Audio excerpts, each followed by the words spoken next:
నమస్కారం. సుఖీభవకు స్వాగతం. గర్భాశయంలో గడ్డలు ఉన్నాయని తెలిసినప్పుడు మనలో చాలా మంది ఆందోళన చెందుతూ ఉంటారు.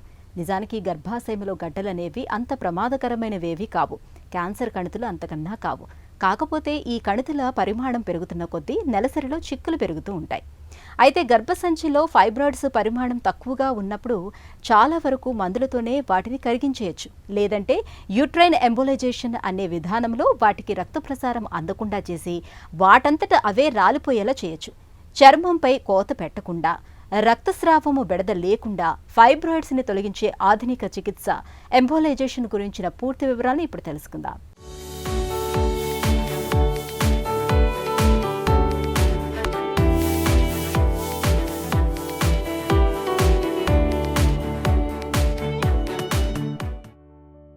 గర్భాశయం మాతృత్వానికి మూలాధారం, మానవ జన్మకు మూలక్షేత్రం, అమ్మదనానికి ఆయువు పట్టు. ఇంతటి కీలకమైన ఈ అవయవానికి నేడు కణితులు అనేవి పెనుశాపాలుగా పరిణమిస్తున్నాయి. సాధారణంగా ఫైబ్రాయిడ్స్ అనేవి మహిళల్లో 30 ఏళ్ల తరువాత ఏర్పడుతుంటాయి. నడివయసు దాటిన మహిళల్లో 15 నుంచి 20% మంది ఈ ఫైబ్రాయిడ్స్తో బాధపడుతున్నారని ఒక అంచనా. గర్భాశయంలో కణితులు పుట్టుకురావడానికి వెనుక హార్మోన్ల అసమతౌల్యమే ప్రధాన కారణంగా కనిపిస్తోంది. కీలకమైన ఈస్ట్రోజెన్ హార్మోన్ విడుదలలో హెచ్చుతగ్గులుంటున్నప్పుడు, ఉండాల్సిందానికన్నా బరువు ఎక్కువగా ఉంటున్నప్పుడు, 10 ఏళ్ల వయసు కంటే ముందుగానే రజస్వల అయిన వారిలోనూ ఈ ఫైబ్రాయిడ్స్ కనిపించే అవకాశాలు ఎక్కువగా ఉంటాయి. కొంతమందిలో వంశపారంపర్యంగా కూడా గర్భసంచిలో కణితులు ఏర్పడుతుంటాయి. గర్భాశయంలో యూట్రైన్ ఫైబ్రాయిడ్స్ అంటే కణితలు, ఈ నాన్ క్యాన్సరస్ గడ్డలు అంటే క్యాన్సర్ కాకుండా బినైన్ ట్యూమర్స్ అని అంటారు. బినైన్ ట్యూమర్స్ అంటే క్యాన్సర్లో ఎట్లయితే అన్కంట్రోల్డ్ అంటే ఈ సెల్స్ అనేవి బాడీలో ఒక సెల్స్ కంట్రోల్ లేకుండా పెరుగుతాయో, అలాగే బినైన్ ట్యూమర్స్లో కూడా ఆ సెల్స్ అట్లే పెరుగుతాయి. కాకపోతే క్యాన్సర్లో అవి వేరే రీజన్లో స్ప్రెడ్ అవ్వడానికి అవకాశం ఉంటుంది బాడీలో. బినైన్ ట్యూమర్స్ అంటే అవి బయటికి స్ప్రెడ్ అవ్వకుండా ఎక్కడున్నాయో అక్కడే గ్రో అవుతుంటాయి. సో అలాంటి యూట్రైన్ ఫైబ్రాయిడ్స్ ఎప్పుడైతే ఈ ఫైబ్రాయిడ్స్ ప్రాబ్లం క్రియేట్ చేస్తాయో అప్పుడే ట్రీట్మెంట్ చేయాల్సి ఉంటుంది. సో దాదాపు చూస్తే ఒక 30% 25% మందికి ఫైబ్రాయిడ్స్ ఉన్న వాళ్ళకి ఆ ఫైబ్రాయిడ్స్ వల్ల ఇబ్బందులు కలుగుతాయి. అలాంటి వారికే ట్రీట్మెంట్ చేస్తాం. కామన్గా అయితే మనం చూసేది అబ్నార్మల్ యూట్రైన్ బ్లీడింగ్ అంటారు. అంటే జనరల్గా అయ్యే మెన్స్ట్రువల్ సైకిల్స్తో పాటు అయ్యే బ్లీడింగ్ ఎక్కువ శాతంగా అవ్వడము, లేకపోతే ఎక్కువ రోజులుగా రావడము, లేదంటే అబ్నార్మల్గా అంటే మామూలుగా సైకిల్తో పాటు కాకుండా ఎక్కువ ఫ్రీక్వెన్సీతో కూడా బ్లీడింగ్ అవ్వడం అనేది చూస్తుంటాము. దీంతో పాటు కొంచెం సివియర్గా బ్లీడింగ్ అయ్యే వాళ్ళకి అనీమియా అంటే మన బాడీలో బ్లడ్ కాన్సన్ట్రేషన్, బ్లడ్ కంటెంట్ తగ్గడం అనేది కూడా కామన్గా చూస్తుంటాము. దీనివల్ల వాళ్ళకి రెగ్యులర్ బ్లడ్ ట్రాన్స్ఫ్యూషన్స్ అవ్వడం కానీ ఇలాంటి అవసరాలు కూడా ఉండొచ్చు. ఈ బ్లడ్ లాస్ వల్ల కొంచెం వీక్నెస్, బలహీనతనము, డైలీ యాక్టివిటీస్ సరిగ్గా చేసుకోలేనితనము ఇలాంటివి కూడా చూస్తుంటాము. ఇంకా నెక్స్ట్గా కామన్గా మనం చూసేదైతే నొప్పి అంటే ఎయిదర్ మెన్స్ట్రువల్ సైకిల్స్తో పాటు కానీ, లేదంటే సంబంధం లేకుండా బ్యాక్ పెయిన్ కానీ, కంటిన్యూస్ బ్యాక్ పెయిన్ కూడా ఫైబ్రాయిడ్స్తో పాటు చూస్తుంటాము. కొంతమందికి మలబద్ధకం కూడా చూస్తుంటాము. ఈ ఫైబ్రాయిడ్స్ బల్క్ వల్ల అంటే కింద కడుపులో ఈ సైజ్ గ్రో అయిన దానివల్ల పక్కన అవయవాలపైన కంప్రెషన్ వల్ల మలబద్ధకం కానీ కూడా చూస్తుంటాము. కొంతమందికి ప్రెషర్ అంటే జస్ట్ కింద కడుపులో ఎక్కువ ప్రెషర్ అనిపించేది కూడా చూస్తుంటాము. ఇంకా తక్కువ మందికి యూరిన్ రిలేటెడ్ కాంప్లికేషన్స్ కూడా ఉంటాయి. అంటే ఫ్రీక్వెంట్గా యూరిన్ వెళ్ళాల్సిన అవసరము, యూరిన్ వచ్చినప్పుడు ఆపుకోలేనితనము ఇలాంటి ఇబ్బందులు కూడా చూస్తుంటాము. కొంతమందికి ఫైబ్రాయిడ్స్ ఉండే లొకేషన్ ప్రకారం ఇన్ఫర్టిలిటీ అంటే పిల్లలు పుట్టుకుండడం కూడా కామన్గానే మనం చూస్తుంటాం. గర్భాశయంలో కణితులున్నప్పుడు నెలసరిలో రక్తస్రావం ఎక్కువగా ఉంటుంది. నెలసరితో నిమిత్తం లేకుండా తరచూ రక్తస్రావం కనిపిస్తుంటుంది. ఫైబ్రాయిడ్స్ మూలంగా మూత్రాశయంపై ఒత్తిడి పెరుగుతుంది. దీంతో తరచూ మూత్రానికి వెళ్లాల్సి వస్తుంటుంది. మలబద్ధకం కూడా పెద్ద సమస్యగా మారుతుంది. పొత్తి కడుపులో తరచూ తీవ్రమైన నొప్పి వేధిస్తుంది. ఇంకా రక్తహీనత, ఆయాసం, గుండెదడ వంటి లక్షణాలు కూడా కనిపిస్తాయి. గర్భాశయంలో ఫైబ్రాయిడ్స్ని, వాటి పరిమాణాన్ని scanning, endometrial biopsy, hysteroscopy, hysterosalpingography, laparoscopy వంటి పరీక్షల్ని చేయడం ద్వారా ఈ కణితుల పరిమాణాన్ని, వాటి ఆకారాన్ని చాలా వరకు ఖచ్చితంగా నిర్ధారించవచ్చు. గర్భసంచిలో కణితులకు సంప్రదాయకంగా హార్మోన్ ఆధారిత మందులు, GnRH ఇంజెక్షన్లు, కార్టరీ, అబ్లేషన్, థర్మల్ చాయిస్ వంటి పద్ధతుల్లో చికిత్స చేస్తుంటారు. అవసరమైతే గర్భసంచిని కూడా తొలగిస్తారు. అయితే ఈ సంప్రదాయ చికిత్సా పద్ధతులతో చాలా చిక్కులే ఉంటున్నాయి. ముఖ్యంగా అవసరం లేకపోయినా గర్భసంచి తొలగించటం ఏమాత్రం మంచిది కాదని చెప్తున్నారు డాక్టర్లు. కామన్ ప్రాక్టీస్లో మనము ఫైబ్రాయిడ్స్కి మెడికల్ మేనేజ్మెంట్ ఒకటి ఉంటుందండి, అండ్ సర్జికల్ మేనేజ్మెంట్. అలాగే మనం చేసే interventional radiology treatment, non surgical మేనేజ్మెంట్లో యూట్రైన్ ఫైబ్రాయిడ్ ఎంబలైజేషన్ అనేది ఒక ఆప్షన్ ఉంటుంది. మెడికల్గా ఫైబ్రాయిడ్ సంబంధించిన ఇబ్బందుల్ని మేనేజ్ చేయగలిగిన మందులు కొన్ని ఉన్నాయి. అవి దాదాపు 1 సంవత్సరం కానీ 2 సంవత్సరాల వరకు ఆ మందులు వాడచ్చు. అవి వాడిన దానివల్ల ఫైబ్రాయిడ్ సైజ్ తగ్గకపోయినా దానివల్ల వచ్చే ఇబ్బందులు తగ్గుతాయి. ఈ బ్లీడింగ్ తగ్గడం కానీ, ఈ నొప్పి కంట్రోల్ అవ్వడం కానీ జనరల్గా చూస్తుంటాము. వీటిని గొనాడోట్రోపిన్ రిలీజింగ్ హార్మోన్ అనలాగ్స్ అని అంటాము. సో దాంట్లోనే ఇంకొక వేరియంట్ కొంచెం సైజ్ కూడా తగ్గగలుగుతుంది. ఆ సైజు తగ్గించే మెడికేషన్స్ ఒక లిమిటేషన్ ఏంటంటే 3 to 6 months పైన వాడలేము. ఆ 6 months పైన వాడితే దానివల్ల హార్మోన్ రిలేటెడ్ కాంప్లికేషన్స్ అంటే బోన్ డెన్సిటీ తగ్గడం కానీ అలాంటి ఇబ్బందులు వస్తాయి. కాబట్టి మోర్ దెన్ 6 months వాడలేము. ఈ మెడికల్ మేనేజ్మెంట్ అనేది ఒక కాంప్రహెన్సివ్ అంటే ఫైనల్ ట్రీట్మెంట్ని డిలే చేయడం వరకు హెల్ప్ చేస్తుంది. సర్జికల్గా కానీ చూస్తే 2 రకాల ట్రీట్మెంట్స్ ఉంటాయండి. మయోమెక్టమీ అని ఒక ట్రీట్మెంట్ అండి. మయోమెక్టమీలో యూట్రస్ అంతా తీయకుండా జస్ట్ ఫైబ్రాయిడ్ను వరకు సర్జికల్గా తీయడం అనేది మయోమెక్టమీ అని అంటాము. సాధారణంగా ఇది ప్రెగ్నెన్సీ అంటే ఎవరైతే పిల్లలు పుట్టాలనుకుంటున్నారో అలాంటి పేషెంట్స్కి ఎక్కువ శాతం మయోమెక్టమీ ఆఫర్ చేయడం చూస్తుంటాము. అలాగే కొంతమందికి ఎవరైతే యూట్రస్ ప్రిజర్వ్ చేయాలనుకుంటున్నారో వాళ్ళకు కూడా మయోమెక్టమీ ఆఫర్ చేస్తారు. ఈ నెక్స్ట్ చూస్తే కానీ హిస్టరెక్టమీ అంటే పూర్తిగా యూట్రస్ తీసేసే సర్జరీ. సో ఇది ఫైబ్రాయిడ్స్ అనేది చాలామందికి ఒకటే కాకుండా మల్టిపుల్ ఫైబ్రాయిడ్స్ అంటే 4, 5, 6 కూడా ఉండొచ్చు. సో యూట్రస్ అంతా సైజ్ పెరిగిపోయేది కూడా చూస్తుంటాము. ఇలాంటి పేషెంట్స్కి హిస్టరెక్టమీ ఆఫర్ చేస్తారు. సో హిస్టరెక్టమీ జనరల్గా యంగ్ ఏజ్లో చేస్తే అంటే 30లోనే చేస్తే దానివల్ల మనం చూసిన డేటాలో ఒక రీసెర్చ్ అమెరికాలో చేసిన రీసెర్చ్ ప్రకారం చూస్తే కానీ దాదాపు 5% వాళ్ళ లైఫ్ టైంలో గుండె జబ్బులుకి రిస్క్ పెరుగుతుందండి. ఇంకోటి యూట్రస్ని ఏ ఏజ్లో తీసేసినా ఎస్పెషలీ అబవ్ 40s తీసినప్పుడు పెల్విక్ ఫ్లోర్ డిస్ఫంక్షన్ అంటారు. పెల్విక్ ఫ్లోర్ డిస్ఫంక్షన్ అంటే పొత్తి కడుపుకి కింద భాగంలో బలహీనతనం అనేది ఆ pelvic floor dysfunction or weakness అని అంటారు. ఈ గర్భాశయం అనేది ఒక పిల్లలు పుట్టించే ఫంక్షనే కాకుండా అది మన పెల్విక్ ఫ్లోర్కి ఒక సపోర్ట్ స్ట్రక్చర్ కూడా. సో దాంతోపాటు కొన్ని లిగమెంట్స్ అని అంటారు, దాంతోపాటు నరాలు ఉంటాయి.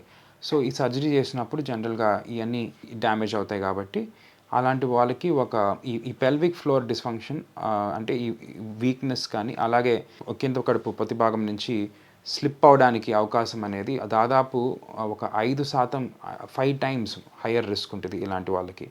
సో ఒక స్టడీలో దాదాపు 70-80 వేల మందిని కంపేర్ చేసినప్పుడు US అండ్ యూరోప్లో చూస్తే కానీ హిస్టరెక్టమీ చేసిన వాళ్ళకి వితిన్ 5 years ఒక up to 5 times risk of pelvic floor dysfunction ఉంటుంది అని చెప్పి ఈ మధ్యనే బయటపడింది. ఫైబ్రాయిడ్స్ ని తొలగించే సాంప్రదాయిక సర్జరీతో ఉన్న అవస్థలన్నిటికీ ఎంబోలైజేషన్ చెక్ పెట్టేస్తోంది. కోతలు, గాయాలు, రక్తస్రావం, ఇన్ఫెక్షన్ల బెడద లేకుండా సులువుగా గర్భాశయంలో గడ్డల్ని తొలగించే ఆధునిక ఎంబోలైజేషన్ విధానం ఎలా ఉంటుందో ఇప్పుడు తెలుసుకుందాం.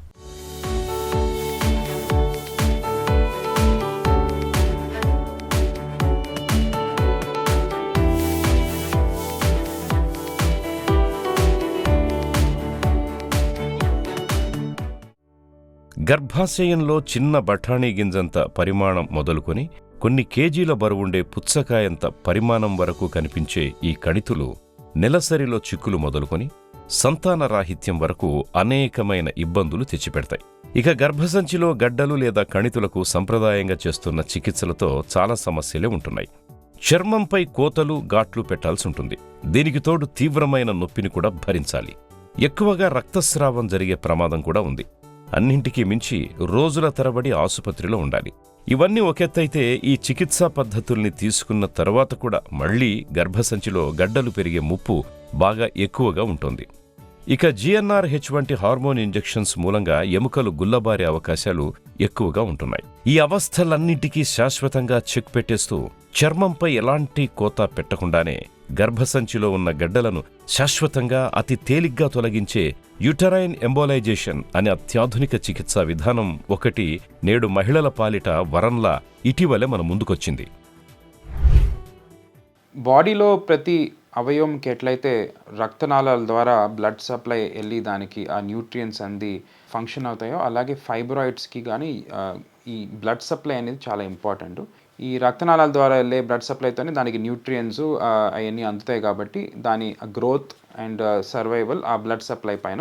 సో ఎంబలైజేషన్ అనే పద్ధతి రక్తనాళాల ద్వారా వెళ్ళి చిన్న పైపులతో ఆ బ్లడ్ సప్లైని ఆపేయడం అనేది ఒక ఎంబలైజేషన్ అని అంటాము. ఇది దాదాపు ఇప్పుడు 30-40 ఏళ్ళ నుంచి ఈ ప్రొసీజర్ ఎస్టాబ్లిష్డ్ ఉంది.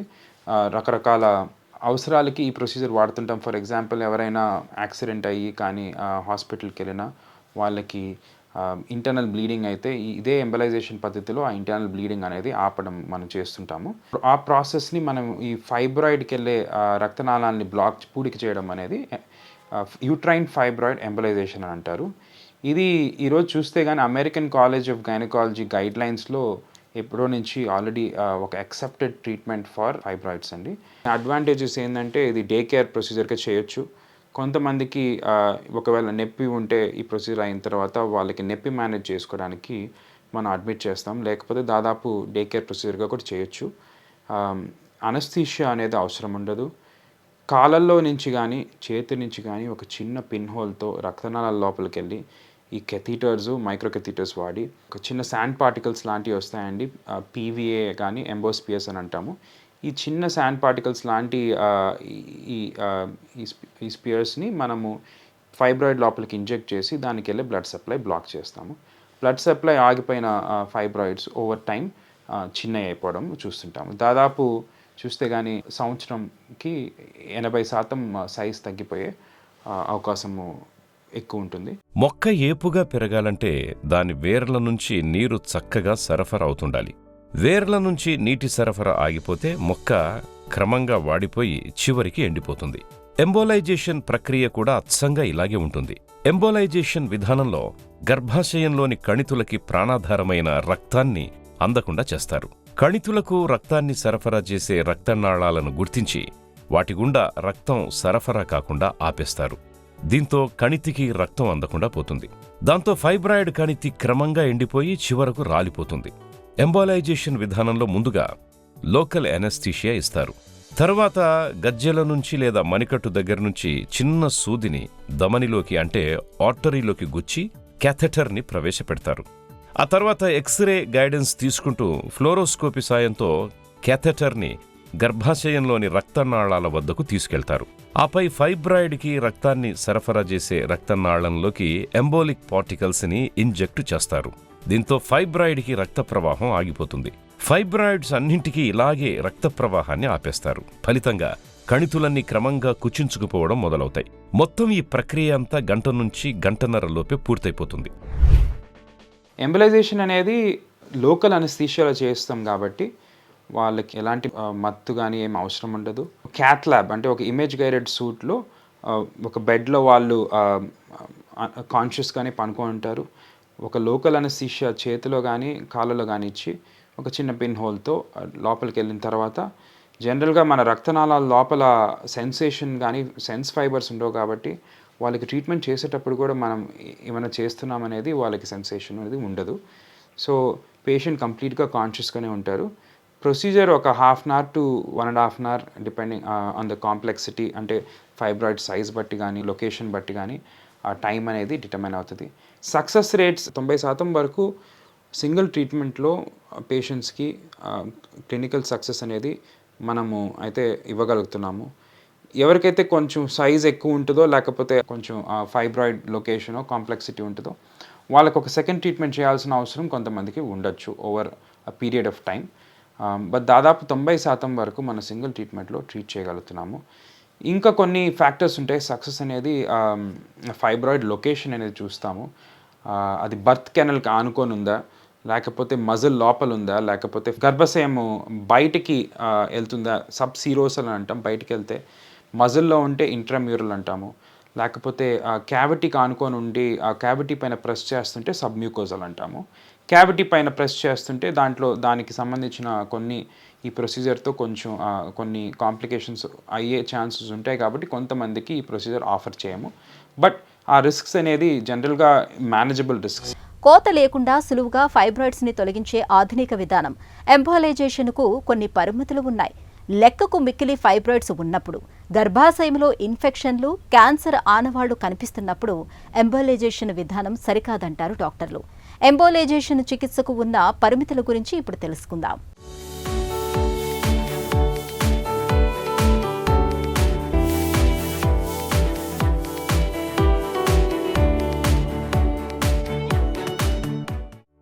ఫైబ్రాయిడ్స్ని తొలగించే ఎంబోలైజేషన్ విధానంలో కోతలు, రక్తస్రావం, ఇన్ఫెక్షన్ల భయం ఉండదు. రోజుల వ్యవధిలోనే ఇంటికెళ్ళిపోవచ్చు. వారంలోపే పూర్తిగా కోలుకునే అవకాశమూ ఉంది. అయితే ఎంబోలైజేషన్ చికిత్స తీసుకున్న తరువాత 2-3 రోజుల పాటు కొద్దిగా నొప్పి, జ్వరం ఉండొచ్చు. ఇవి కూడా త్వరగానే తగ్గిపోతాయి. అయితే అండాశయాల నుంచి అండాల సరఫరా తగ్గడం వల్ల అరుదుగా కొంతమంది మహిళల్లో ఋతుచక్రం పూర్తిగా ఆగిపోయే అవకాశం ఉంది. చికిత్స తీసుకున్నాక 3-6 నెలల కాలంలో ఫైబ్రాయిడ్స్ చాలా వరకు కుచించుకుపోతాయి. ఇక ఎంబోలైజేషన్ చికిత్స తరువాత 1 నెల రోజుల వరకు కఠినమైన వ్యాయామాలకు, దాంపత్య జీవితానికి దూరంగా ఉండాలి. ఇక గర్భంతో ఉన్నప్పుడు, గర్భాశయంలో ఇన్ఫెక్షన్లున్నప్పుడు, గర్భాశయంలో క్యాన్సర్ ఆనవాళ్లు కనిపిస్తున్నప్పుడు, సంతానం కోసం IVF వంటి కృత్రిమ గర్భధారణ పద్ధతుల్ని ప్రయత్నిస్తున్నప్పుడు, అధిక మొత్తంలో ఫైబ్రాయిడ్స్ ఉన్నప్పుడు ఎంబోలైజేషన్ విధానం అంత అనువుగా ఉండదు అని చెబుతారు నిపుణులు. రిజల్ట్స్ అనేది దాదాపు మనం చూస్తే కానీ 90% మందికి మనము సింగిల్ ట్రీట్మెంట్లోనే కంప్లీట్ ఇన్ఫాక్షన్ అంటే చాలా వరకు ఫైబ్రాయిడ్లో బ్లడ్ సప్లై ఆపేసే అవకాశం అయితే ఎక్కువ ఉంటుంది. 30లో ఉండే ఉమెన్కి చూస్తే జనరల్గా 30sలో ఉండే ఉమెన్కి మనం ఒక ఫైబ్రాయిడ్ ట్రీట్ చేసినా మళ్ళీ కొత్త ఫైబ్రాయిడ్స్ వచ్చే అవకాశం ఉంటుంది. కాబట్టి వాళ్ళ లైఫ్ టైంలో 30sలో ఎంబోలైజేషన్ చేయించుకున్న మళ్ళీ ఫ్యూచర్లో కొత్త ఫైబ్రాయిడ్స్ వచ్చే అవకాశం ఉంటుంది.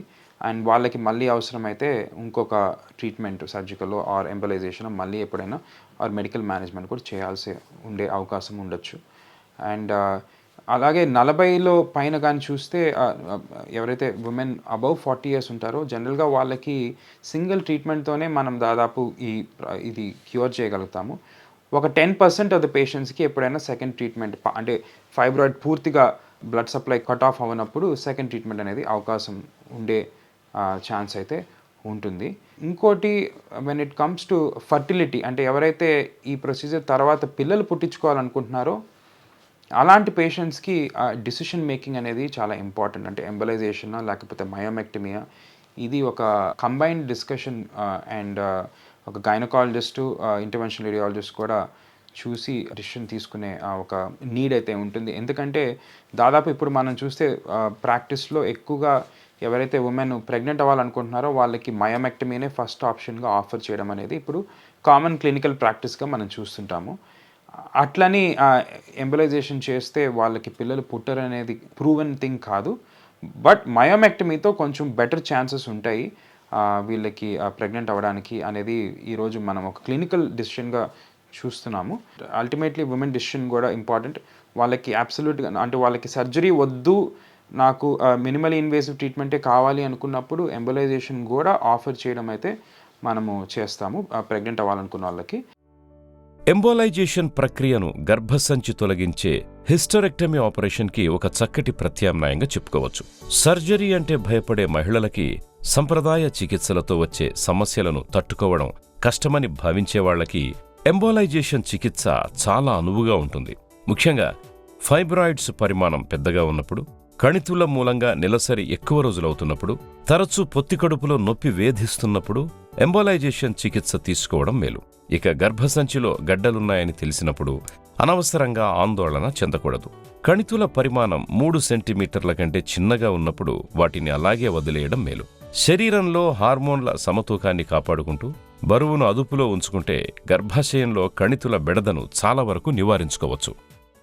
గర్భాశయంలో ఫైబ్రాయిడ్స్తో బాధపడే వారికి, ముఖ్యంగా సర్జరీ అంటే భయపడే వారికి ఎంబోలైజేషన్ విధానం ఒక వరమనే చెప్పుకోవాలి. సంప్రదాయిక సర్జరీతో ఉన్న చిక్కులేవి ఈ విధానంలో ఉండవు. అయితే ఫైబ్రాయిడ్స్ పరిమాణము మరీ పెద్దగా ఉన్నప్పుడు, అధిక మొత్తంలో ఫైబ్రాయిడ్స్ ఉన్నప్పుడు ఎంబోలైజేషన్ కంటే లాప్రోస్కోపీ లేదా ఓపెన్ సర్జరీకి వెళ్లడం మేలు.